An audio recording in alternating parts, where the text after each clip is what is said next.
Is the vertical ruler in your Microsoft Word document playing hide and seek or just refusing to cooperate, making precise formatting a nightmare? First, let's make sure the vertical ruler is simply enabled. Go to the View tab in your Word ribbon, look in the Show group, and you should see a checkbox for ruler if it's unchecked.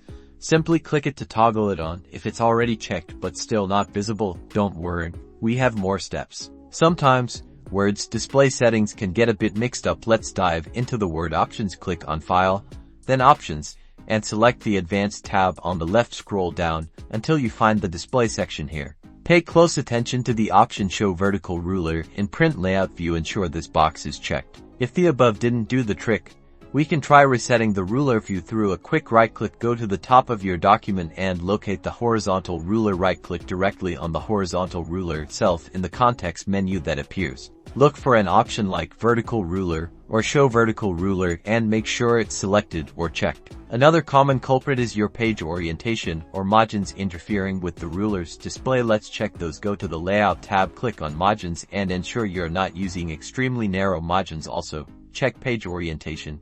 If it's set to landscape, the vertical ruler might behave differently or be less prominent. Returning to portrait view often resolves this.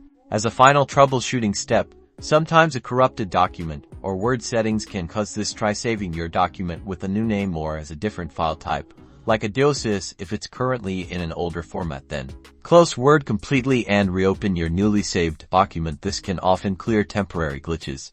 And there you have it. By following these steps, you should be able to get your vertical ruler back in action for perfectly aligned and formatted documents in Microsoft Word. Happy editing!